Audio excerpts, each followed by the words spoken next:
Good morning, I'm Diane Macedo. Thanks for streaming with us. In today's update, the House is set to pass President Biden's COVID relief bill today. As a form of protest, Georgia Congresswoman Marjorie Taylor Greene moved to adjourn the House chamber, but was only able to slightly delay that vote. The number of Republicans voting against her motion to adjourn continues to grow. Now, once the House passes the final bill, it will go to President Biden's desk for his signature, and then those stimulus checks will start going out to most Americans soon after it's signed. We'll bring you live coverage of the vote when it happens. And the first jurors have been selected in the trial of Derek Chauvin, the former Minneapolis police officer accused of killing George Floyd. More jurors will be interviewed today as the question of whether to add a third-degree murder charge lingers over the case. And we're now learning of 3 other officers charged in connection to Floyd's death. We're learning they will not testify in the trial. They will be tried separately in a proceeding scheduled for August. Texas dropped its statewide mask mandate today and reopened businesses to 100% capacity. The order to reopen comes despite health experts warning against it. Some cities are bucking the governor's order and keeping their mask mandates in place. I spoke to the mayor of Austin earlier this morning about why. We are so close right now. We just need to hold on a little bit longer. We need to get vaccines to more people. But in that period of time, masking is the single most effective thing that people can be doing.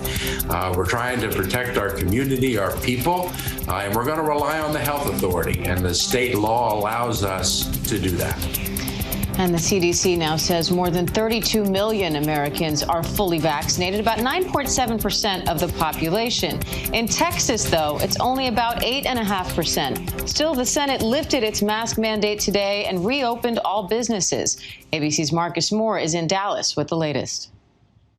This morning, turmoil in Texas as the governor's order to lift the state's mask mandate and allow businesses to operate at 100% capacity goes into effect. I don't believe the onus should be on small business. I think, especially in the hospitality industry, requiring us now to take a side on the mask isn't right, in my opinion. Some cities revolting. Austin still planning to require masks, but the governor challenging the city's authorities to enforce the rule. Texas Governor Greg Abbott insisting now is the right time to lift the restrictions because vaccines are increasing and hospitalizations trending downward. But according to the latest CDC data, only 8.5% of adult Texans are vaccinated. George spoke to the director of the CDC, Dr. Rochelle Walensky, earlier this morning about COVID-19 restrictions. So what should be the standard for easing restrictions state by state? You know, we're not quite ready to create those standards because we still have 90% of people unprotected. What I will say, and we have said at the CDC, is schools should be the first place to open. Diane, this morning, states are racing to vaccinate as many people as they can. And, you know, the appointments that people are looking for, they have been difficult to come by for some.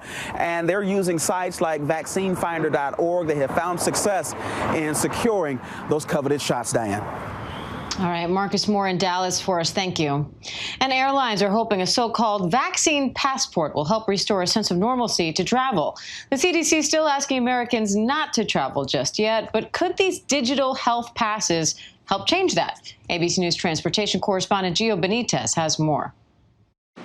This morning, new calls for so-called vaccine passports. U.S. Airlines asking the White House to develop federal guidance for temporary health credentials that would keep track of travelers' negative COVID tests and proof of vaccination. Instead of hanging on to little pieces of paper or complicated pieces of paper, it's really just using your phone in a way that we hope will simplify things for the government and for the passengers. So what could it do? While the airlines do not want vaccines mandated for travel, they hope the digital health pass will allow people to avoid domestic and international quarantine requirements. I know the state of Hawaii is considering just that. If you're able to show you have the test and the vaccine, they're going to eliminate the quarantine. The popular app Clear, which allows users to skip long lines at airports and event venues, announcing it'll soon start using its app to store vaccination records. The concept is a global one. The European Union considering these passes for people to move safely across the EU or abroad,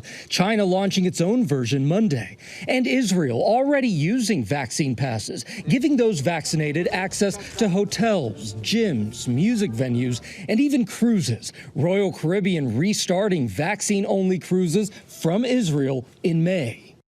Now, the CDC says even those vaccinated should avoid travel right now. But still, many experts believe that guidance is going to be changing sometime soon as more people get vaccinated. Diane? All right, Gio Benitez, ABC News transportation correspondent. Thanks, Gio. When we come back, the unlikely hit TV show letting our own Maggie Rulli live out her childhood dreams. Stay with us.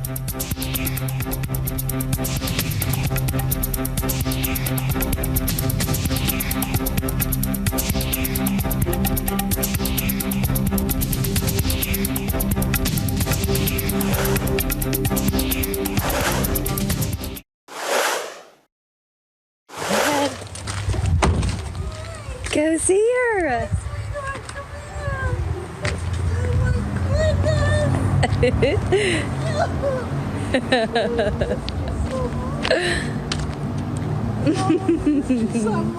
Who is that, Trax? Who is that?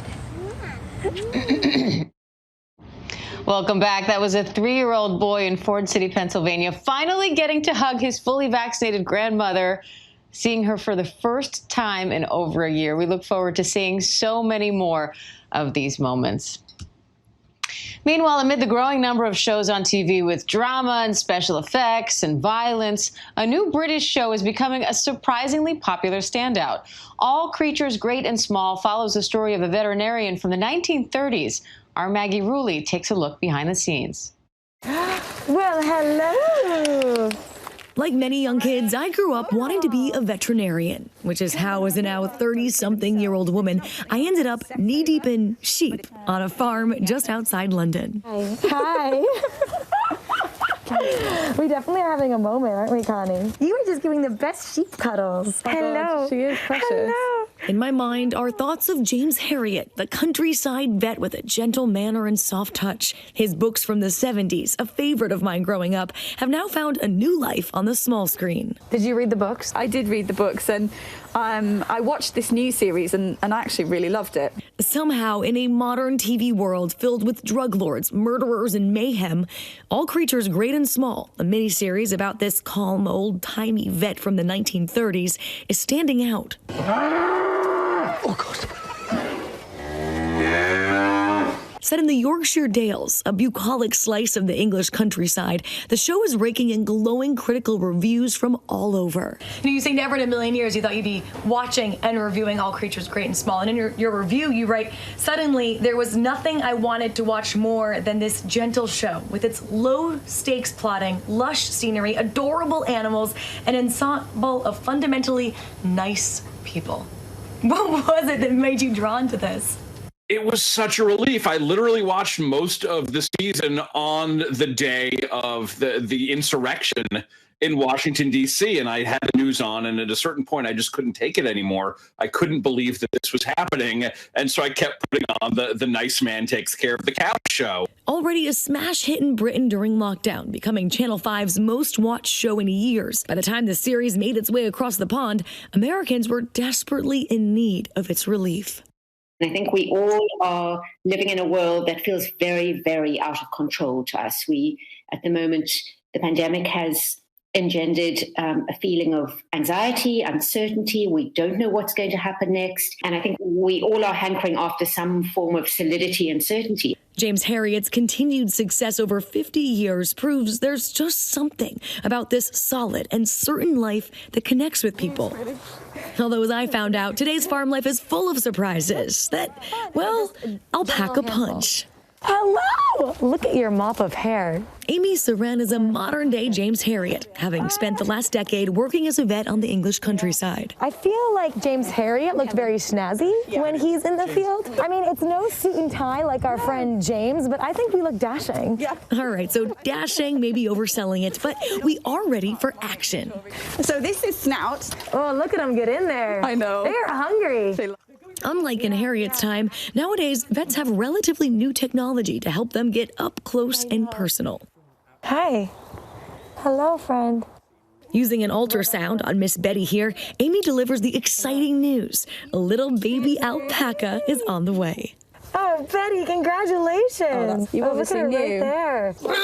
What are the biggest differences between, large animal veterinarian medicine today versus the 1930s when James Herriot was out here? Fundamentally, it is the same. We are relied upon to provide like an animal health service. There are more women in agriculture now, and indeed farm vetting. I mean, it's still not what I would call diverse enough, but farm vetting has opened up to a lot more people than we would traditionally have associated with farm vetting. And Amy shows me how to dive right in. I can teach you how to tip a sheep if you want. I would love that. Something every gal must know. Sheep flipping is, well, exactly what it sounds like. You will control her a little bit with your legs. Oh, okay. You give her a sort of big old koala hug. Yeah, here? Push that head round and then lift that foot up. Oh, here we go. So you're doing it. Did I do it? You did it. Oh my God, Connie, I think this is more just Connie being the most amazing sheep ever. She's so chill. Connie, did we just become best friends? I think I'm in love. As Connie and I have our moment, I realize that perhaps it's this bond and the intense but slow life on a farm that draws us to all creatures great and small. We've been trapped physically and emotionally, for almost a year now. And also just our lives right now are so difficult and so hectic. To have this very peaceful and happy thing about nice people, it's like Liz Lemon once said. I want to go to there. A show that gives us a place where the little kids inside of us can be vets and the adults can welcome the escape. Maggie Rulli, ABC News, London. Oh, we all need a good feel-good show and a good trip to the farm, Maggie. That looked fun. Thanks for that. And that does it for this ABC News Live update. I am Diane Macedo. Thanks for joining us. And remember, ABC News Live is here for you all day with the latest news, context, and analysis. I'll see you back here at 3 p.m. Eastern with Terry Moran for The Breakdown. Stay safe.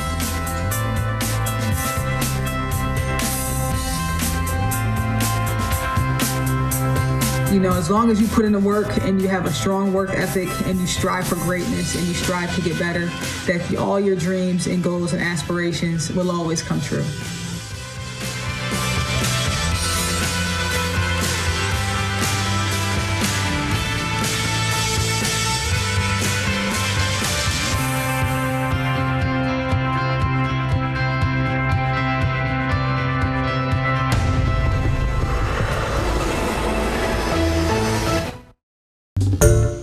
Hi everyone, George Stephanopoulos here. Thanks for checking out the ABC News YouTube channel. If you'd like to get more videos, show highlights, and watch live event coverage, click on the right over here to subscribe to our channel, and don't forget to download the ABC News app for breaking news alerts. Thanks for watching.